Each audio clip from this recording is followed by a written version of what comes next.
Now we're getting to the good animated movies of the year, starting with one of the two Nickelodeon movies that came out on the same day, which is for Netflix, the Loud House movie. This movie brings the vibes of the Rugrats trilogy and the 2002 Wild Thornberrys movie by expanding the world of a Nicktoonian, making their cinematic adventures feel grand and exciting, with a fun story of self-discovery and ancestry, sharp humor, strong heart, likable characters, addictive musical numbers, and animators that gave their all with the stupidly cheap materials they got that doesn't stray away from the 2016 series. Seriously, this movie's soundtrack is buzzin'. I know the animation doesn't look pleasing at first, but this film has more of a quality boost than Hey Arnold and Powerpuff Girls back in 2002, or dare I say, the theatrical Pokémon movies before Detective Pikachu. Talk about ouch. Before this was released, I was ready to despise this thing with a passion and consider this the worst animated film of 2020. And then 2021, when Paramount gave it to Netflix, but after watching it, I was genuinely surprised. I honestly enjoyed myself with this movie. I wasn't really expecting much from this family's first motion picture, but this movie turned out better. Loud. Who let the dogs out? Here's the other Nickelodeon movie that came out the same day, and it's a surprise for this spot in the ranking. It's literally based on a show for toddlers. Paw Patrol the movie is this decade's Teen Titans Go to the Movies, where it may sound dumb to make a movie out of a show you don't like, but it turns out to be much better than its own source material by having some quality writing that contains an enjoyable story, decent comedy, characters that have fun personalities, great dynamic and standout performances, and some of the greatest animation in cinema. I mean, it's not just a massive quality boost from the Nick Jr. series, but on its own, it's just gorgeous. This is Pixar's level of creativity and polish. I can gush all day over this movie for the animation alone. I know that you can't judge a book by its cover, and I already talked about a good example in this ranking, but this film's visuals literally made the movie more fun for me. The substance is already good, but the style is god tier.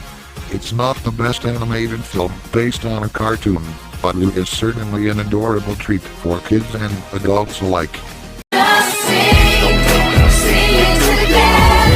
Wow. I am very astonished by the fact that Illumination made it to the best half by making a great movie for once. That movie in particular is of course Sing 2. I'm going to be real for you guys. I did not like the first Sing whatsoever. That movie did very little with its concept of singing animals and gave me a bland taste of story, mediocre animation, annoying cover songs and a cast of generic tropes. I thought the sequel would do that as well, but no. Illumination actually gave a crap and tried to make a movie, and so they did. The sequel improves on its predecessor in one of the greatest ways possible. It is everything the first movie is not.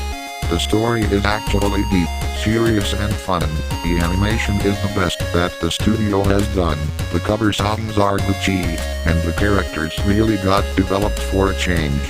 I even liked the ones that didn't get enough screen time. This is the step in the right direction for Illumination. Maybe Minions: The Rise of Gru can subvert expectations and be as action-packed and intense as something like Across the Spider-Verse, and maybe Mario can turn out to be the best animated video game adaptation. Who knows? But the thing is, Illumination is starting to warm up with its quality. This is a nice start to their renaissance. Now that's putting up a good show. Despacito, quiero respirar tu fuego despacito. Alrighty, we had 7 dislike badges, and now we're getting to the 7 heart badges, starting with another Sony Netflix film, Devo. This is Sony's first animated musical, and they delivered. The story may have some generic stuff, but it is still engaging and original, with heart and humor to boot. The animation is top-notch, with vibrant colors, fast-paced movements, and even to de-rendering at one point. The character of Vivo and his dynamics with Andres and Gabby are a delight to see, and those characters are good characters in themselves. The musical itself gave us great songs that mix classics, family and modern rap. This is Lin-Manuel Miranda's passion project. Not Hamilton, not In the Heights, but this movie. Also, just like Diary of a Wimpy Kid, I would like to talk about the red hot button that Vivo faced. That is the marketing, or the lack thereof. Neither Sony or Netflix bothered to give a crap about promoting this film whatsoever, which is a shame that a highly anticipated original movie gets less attention from its own animation studio than a literal fourth Hotel Transylvania movie. Also, I liked that this film portrayed Florida in a positive light without giving a cheese about the Republicans whatsoever. I already saw a movie that did the job of going against dictatorship and bigotry, and I am getting to that in the last part of the ranking. This movie's focus is on music and love, and for that kind of movie, it is one of a good kind. If you don't like that, won't you pass the film set? Hey Pisenos, it's me, Pixar. For this year, I would like to show my tribute to Studio Ghibli movies called Luca. Just like my other movies, this one is another spicy meatball. Spicy meatball indeed.